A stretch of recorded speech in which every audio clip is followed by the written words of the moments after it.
right. I like to wait till I see. All right, there I am. Okay, great. Hey everyone, good afternoon. Scott Fortunoff here, president of Jaftex Companies. Today we have another seminar of success. Those are our kind of schoolhouses to replace schoolhouses that we weren't having when there were no quilt markets. So in anticipation of the H&H show, which is coming up fairly soon, I wanted to bring on Darrin Stern. He's the vice president. Oh, sorry. The show director, I wrote it right here, and I screwed it up anyway. He is the show director for H&H.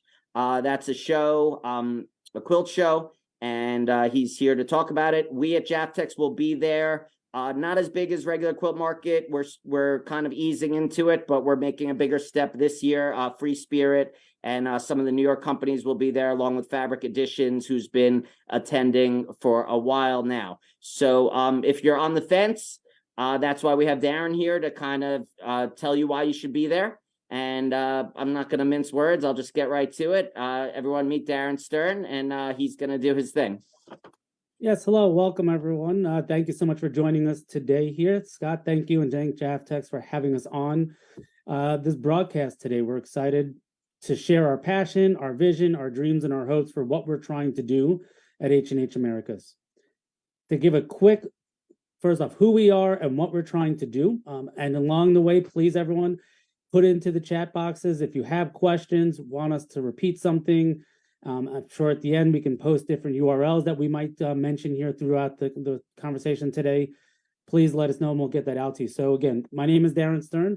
I'm the vice president here at Cologne Messe Inc., which is a subsidiary of Cologne Messe GmbH, a big German company.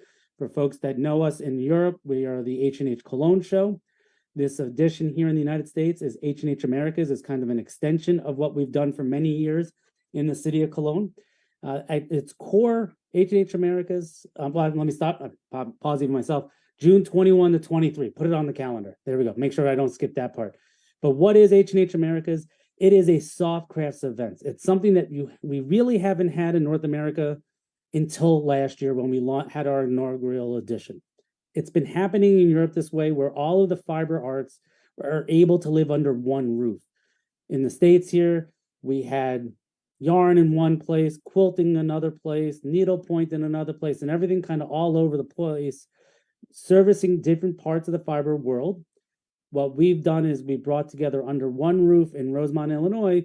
We have all of those fashions, whether you're talking sewing machines, sewing furniture, knitting, crocheting, needlepoint, fabric, patterns, books, all of it's under one, so that it's truly we'll call it the Super Bowl of fiber. Now the NFL is going to come sue us, but whatever. I don't know if I'm allowed to say that word. But that's truly at its core foundation. That is what we're trying to bring together, and also at an international scale. The last edition, we had exhibitors from over 40 different nations. So it's not just North American, and it's not just small companies or big companies. It's, again, the gamut of all of the types of companies within the space. One other thing I'd kind of add into that pitch is some of our goals that we're trying to promote is taking a look at your store and saying, what else could I sell? Can a yarn store do a little small fabric pattern thing? Because we're all crafters at heart. Can someone who's a quilt store have a small little needlepoint project? Because at some point you might need to take a mental break from what you're working on, but yet you're still a crafter at heart. So trying to breed and bring across at the fringes some of these different categories in the space. The show does service from e-commerce stores, retail physical stores, mass market stores, importers, distributors, all are represented. Our show is also, we market towards the educator. I look at my local school district here. My daughters are in middle school, and she just finished her sewing section in class. To me, that teacher is part of our industry. She sources product. She needs to learn about products. She needs to find out what's going on. So that's the core of who we're marketing to. Your influencer / content creators, who are very obviously important to this industry and getting things out as people learn, see, watch, and experience some of those things online. So we're really open to anyone and everyone who makes a living via the fiber arts. I would even add down on that list, if you're a professional Etsy maker and you are really making product as a profession, fiber products, and producing it and then selling finished product, whether it's on Etsy or a craft fair. It's again back to, if you make your living via the fiber arts, we want you to consider H&H Americas. I'll pause there for a moment. How am I doing so far? You're doing great. And again, less is more sometimes. So I have a question. So can you talk about the show? Like, how does it compare? And I'm sorry to do this, to like a Quit Market. Are there schoolhouses? Are there shop hops? Are there things like that? Sure. So we do a couple of things that are similar that you might find at other shows. So we offer a master class series the day before the show opens, which are long form, multi-hour, hands-on, small format classes, but they're not necessarily on technique, on sewing. They're about how to improve your business, whether it's a Shopify class, whether it's an iPhone photography class, whether it's a trends class. So we have a full set of days for those long form classes. Every day has, and there's a fee for those. Every day has keynote sessions that are free for everyone that attends. And you're going to see people like the Crafty Chica. She's one of our keynote speakers. Or if you know the product called the Wubbles, it's a little crochet kit. They were on a certain TV show seeking funding. They will be they're doing kind of a founder story on how they launched their product to market. And they originally went B2C, and now they're B2B in addition. Then we have business classes that will take place on the Wednesday, Thursday, and Friday. And you can buy those individually or as a full, like an all-you-can-eat package. And those are now the typical 1-hour lectures on how to improve your business. On top of that, we have what we call our main stage that's on the show floor, which is 11 total programming, 4 each day, 3 on the last day, of opportunities to, again, yet have another style of format, maybe like craft activism. Why bringing in social causes to your store can help actually do sales, and you can serve your local community and serve your own business needs. So we have classes that are free, we have classes that are paid, and just today we're putting the final touches on what's right now being called the Learning Lab, and we're partnering with Road to California on a physical learning lab where you'll be able to sign up and sit down and take a 1-hour hands-on, take a kit, work on it, take it home with you, kind of hands-on project.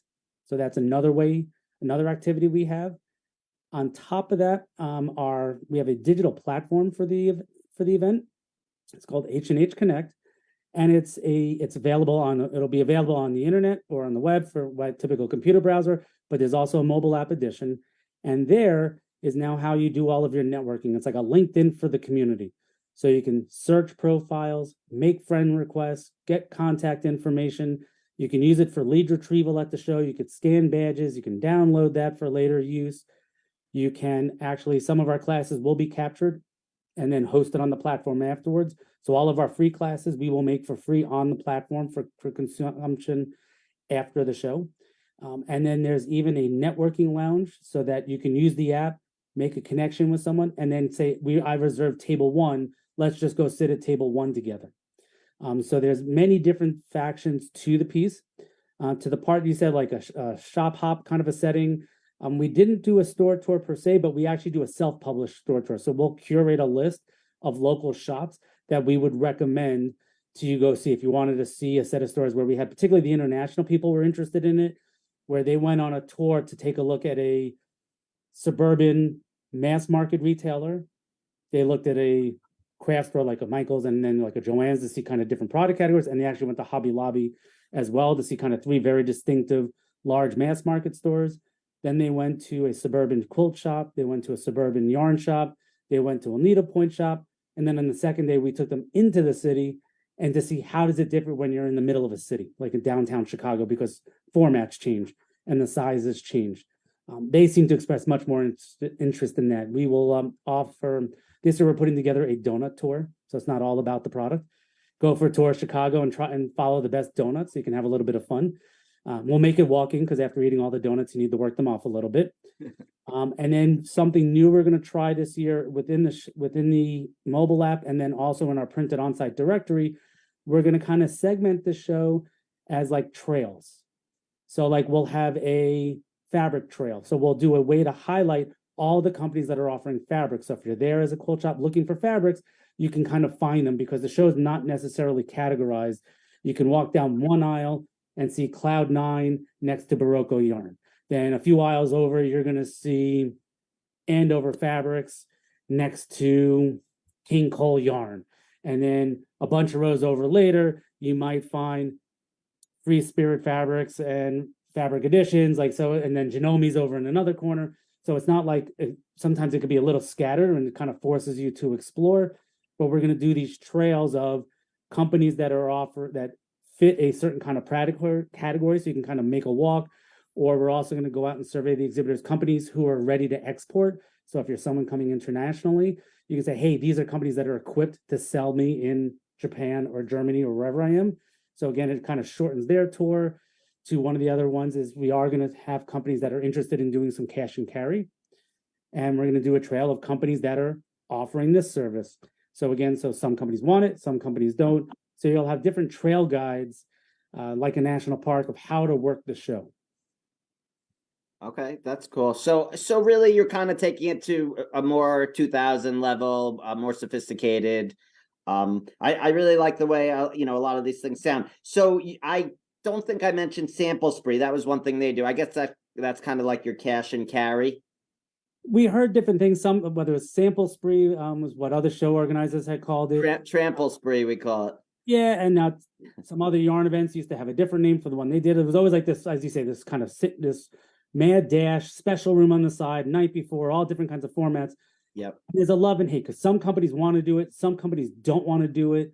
So we thought this trail guide, and like, let's not make it this mad rush and make it the focus of the show, but this trail guide so that companies that want that, some companies do want to do that, right? There are a number of small companies that are willing to bring or ship some extra things. They can participate, and the attendee can then participate with who's doing it. Where quite a few of our international companies, they're coming with a different agenda, right? They're coming more as a sourcing arm, really speaking to almost the other exhibitors in that format, where we do have some companies that just take private meeting rooms because they're not there necessarily to sell retail. They're there to sell as a supply side. So again, it creates almost a different feel because we're bringing together all the components of the industry, from supply, from original mills to supply to manufacturing to wholesaling to distribution to the retailer, even down to, say, that content creator, they're not an end user, but they're kind of in that middle. Okay, so I think you gave a generally good overview. Let's try to talk specifically to the people that are watching this. So the people watching this are all quilt shop owners or online retailers in fabric. Can you talk a little bit about the costs of attending and that sort of thing? And then maybe drop some names on the vendors that will be there to just kind of let them know who really is going. Yep.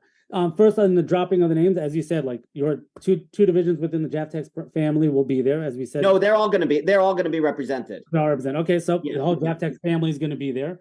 And then you have someone like Arrow Sewing with their furniture line that's going to be there. You will actually we're working with, as I said, Road to California, and there's a whole pavilion of companies, which will be about 12 different smaller companies that are within this sewing and quilting pavilion.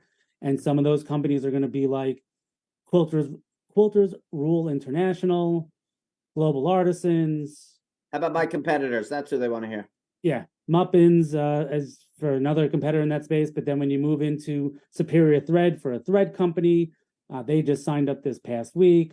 And then you get into some of the yarn kinds of companies, as I said before, like we have Universal and Barocco for some of the larger companies or line brands. When dealing with yarns for machines, you got Grace Frame and Genomi at the moment are committed on the floor plan that you'll find them. There's many more that we're still trying to work to bring in these last few months as we lead up to the show for some of the names. When you go to our website, which is hh-americas.com, and you can click on for attendees, and you'll see 2023 exhibitor list. And you can just look at the exhibitor list. You can click around the floor plan. You can search the floor plan. You can look by product category. And you can look at where these companies are for yourself. You can kind of make your own self-guided tour in there. You can actually bookmark them. Some of the companies have already updated their profiles. Many more of these updates will be coming soon. The question on the costs. So because you're listening today, I will ask that you can reach out to me, or if they reach out even to your company, you'll have free tickets to the exhibit floor to offer everyone to come join us at the show. That's a $55 value. So in general, to walk the show floor is a $55 cost, but you can contact all of our exhibitors, have free special codes to give away to give you that for free. If you're a member of the Craft Industry Alliance, as a member discount, you also get in for free. Then there are the classes. There's two different price points. The Craft Industry Alliance, who's our strategic partner on this event, who's done all of our conference content programming, and she does all of the work with the speakers to join us, whether we're talking the main stage, the master classes, or the paid conference program, and even the free classes as well. There is a price point of $249 for a master class, or $199 if you're a member, and that's for that long form master class series. If you are doing our individual classes, it's $85 for an individual class, $72 for if you're an Alliance member as a special member discount. And actually, let me rephrase the numbers again because I actually read them backwards. Start up, scratch what I just said because I'm looking down the spreadsheet here. Master classes are $275 for non-members, $250 for a member. That's those one-off long-form classes. Then we have all-you-can-eat full conference program. So every class we offer, not the master classes, but all of the general conference programming for the 3 days is $249 for non-members, $199 for members. Then you have, or you could buy a la carte, $85 or $72 as the discounted price. And all this information is on our website, so no need to be penciling this down. I'm like, what the heck did he just say? Because he confused me. He changed numbers. All of this will be on our site. All of it's very transparent on the website. But the big thing is the exhibit floor is at no cost. As if you speak with one of our vendors or reach out to you or reach out to me and say, hey, Darrin, I listened to that broadcast. I really thought it was cool. I want to come check it out. We're going to take care of you getting in, but that's a $55 savings. Okay. All right. So I'm sure you're aware of like credentials and stuff like that. So I do have a question. Thank you, Lisa Bender. I appreciate it. Are there restrictions on bringing employees to attend? No. What about husbands? This past year, we kind of so far haven't been forced into a position where we have to get too deep into this topic. And we've done the same thing in Cologne. The industry has treated it as professional. We've had no complaints last year, so it is self-qualifying. Like, what is the difference between a maker who's professional and someone who just makes one item a year and puts it on Etsy? And so far, we have not been forced to have to draw down rules, and we hope everyone listening understands and respects that. So it's easier if we just give you an honest way to do it. We hope you'll be honest. Okay, next question. So obviously, you know, the world is inflating and everything is costing more. Regarding hotels, airlines, food, are you offering any things to get, you know, specials for people attending the show and whatnot, who, you know, people who are more on a budget? So as accommodating as we can be, yep. So we do have special hotel blocks. Again, you can find that on the website. Our current hotel blocks from one end is going to go, trying to look down the list here, 155 to a top of 189. And we have 4 hotels, but there are plenty. If you look at the map of where Rosemont is, we only picked 4 hotels. There's probably 15 in the area. So there's plenty of other hotels that you can go to that go from, say, a Motel 6 all the way up to maybe a higher end Marriott or Hilton kind of property. So you can kind of pick the price point your legion that fits your budget. All these hotels have double room occupancy kind of setup. But what's nice about the Rosemont area, if you're flying in, all of these hotels have free shuttle buses from the airport. The 4 that we picked, 2 of them are connected. The other 2 are definitely within walking distance. There is one hotel that we did put on our list because it's a Marriott property. So some people that want their Marriott points, or they might use Marriott points for the stay, they're a little bit too far to walk, but they're providing free shuttle buses they have a free bus from the airport to the hotel, and then they're going to provide daily free buses to the convention center. There are other properties that are also within walking distance. So I think that's one way to stay economical on that front. The other way to stay economical is that we also have on our website a partnership with United Airlines, where they're offering, I find the discount, I'll be completely honest, it's something. it's not the biggest discount in the world, but it's a little bit of a discount that United Airlines offers. And if you're driving in, it's being that we're in Chicago, and it's not downtown Chicago, it's kind of on the outside. It's a very easy and approachable, like if you're coming down from Wisconsin for the day, even coming over from Indiana, because you can kind of go around. It's one of the things we found to make it very approachable, particularly for the Midwest, because of its physical location. And it's not downtown city pricing, it's a little cheaper. Okay. All right. Before I stop, because I just forgot, as your badge, in partnership with the city, again, on the website, you'll find it. There's a list of local restaurants that offer either like 10% off a bill or a free appetizer with a bit, on your bill. Just have to show your show badge. And there's a whole collection of local restaurants that are, again, all within walking distance that offer these discounts. And some of it even on entertainment, like there's a Zany's Comedy Club that's right there. There's a bowling alley there as well. They also offer this kind of discounted program to everybody. There's even on Thursday night, the city puts on free concerts in the park, followed up by a fireworks show that was very fun. As part of the show and part of that attendee ticket, each of the 3 days we'll be hosting afternoon happy hours as something just to have a little hospitality in the floor and keep you kind of talking just for a little bit longer. Nice. Very nice.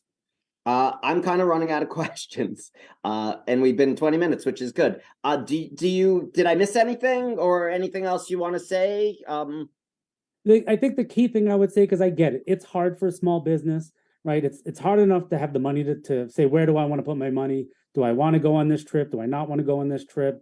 Being away from your store, maybe potentially closing your store because you don't have the staff to cover the store when you're at the show.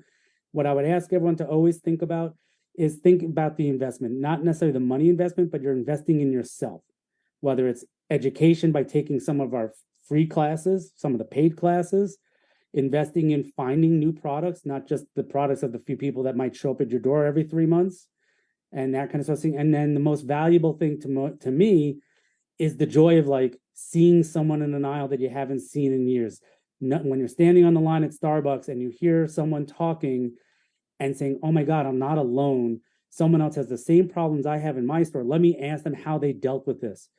That learning, I think, is invaluable, and just why live events still are a vital part of our business. Like we can do things like this over Zoom, but this conversation between you and I, Scott, would be much better for us sitting together. Absolutely. What's the I'm sorry, I came up with a question. So is this going to be the only show, or what's your cadence as far as next year and are you thinking just one show a year, or are you going to do more, or well, the customer tells us, so it depends. I'll come back to you and say, how many more booths do you want to buy? And everyone else. But the reality is right now in our original market research before we launched, people said they wanted one show in America. Because they said in general, when they looked at the H&H family, they said, we already have 2 shows. We have one in Europe, we have one in America. They said right now we don't need a 3rd show. And there are other shows that are a little more specialized for certain segments that are still in America. So I don't know if there's a space right now for us to have more than the one, but to say what's going to happen in 24 or 25 and 26, the market will tell us, right? If the exhibitors say we need more opportunities to reach customers, hey, I'm not going to say no. If buyers say, hey, we need more opportunities to find products, even down to saying, looking at the other locations, people have asked, are you going to come to the Southeast? Are you going to go to the Southwest? Are you going to come to the Northeast? Because as big as the states are, and as much as we hope everyone can be, it can be approachable to travel because Chicago is relatively an easy city to get to, it's always regional. We recognize that there's always some capacity that just can't travel. So who knows whether there's a select version of like one-day pop-ups to we actually start moving the event around the country. But right now, I think we're pretty committed to get our footing, get stable, really make our name and make sure people understand who we are. And being in Chicago, I think allows that because not many people have to change planes to get here. It's usually a direct flight from Beijing, Frankfurt, Des Moines, Iowa, Columbus, Ohio, even New York City's every hour on the hour from Newark and LaGuardia. Okay. All right. I mean, you're free to say more if you want to. I mean, I thought you were very thorough, very on point. And again, sometimes less is more. I look forward to hopefully attending maybe next summer. or whenever else you're having a show. And I do look forward to meeting you in person. I really appreciate you taking the time to speak to our customers. And they have the info. If anyone reaches out to me, I will be glad to put them in touch with you with any questions. And I thank you so much. Any parting words, or just you could say bye-bye? No, I'm going to throw one last thing because it just occurred to me, and it's Good. more for the store operators, is that if anyone is interested in having their own meetup, we have a group of retailers from the Northeast that are all local yarn stores. They reached out to us and said, you know what, we're all friends. Can we have a meeting room? Because we all want to hang out one day after the show. So if there's a group of you that are thinking of coming, whether it's some kind of subgroup or some category of you, you're like, I just wish we had a place to get together and talk or hang out or have a few beers or have a few glasses of wine or soda, whatever you're into. We're going to have a form on the website, but please, again, add that to the reaching out with your question saying, hey, I got 5 retailers down. Do you have a place we can meet up after the show? Can we have a meeting room? Yes, you can. Just reach out, just ask. We want to make our show easy and approachable. Okay. One last thing. Did you say the hours of the show? So the show will be the 3 days of the show, which is Wednesday, Thursday, Friday, will be 10 to 6, 10 to 6, 10 to 3. The keynote sessions start before that, so they don't kind of overlap, so you can kind of do the keynote and then get to the booths afterwards, so it's not drawing them off the floor. And then the day before, on the Wednesday, there's classes only during the day, no show floor hours. Okay. All right. Well, Darrin, it was great to meet you, and we have a lot in common. We'll have to catch up another time. Very nice to meet you. I appreciate you taking the time to do this. I hope we could draw some people in with this little SOS Seminar of Success. And outside of that, I thank you very much for your time, and we'll be talking more. Appreciate the opportunity. Have a great afternoon, everybody. All right, take care. Thank you, Marcus. All right, take care. Bye, everyone. Have a great day.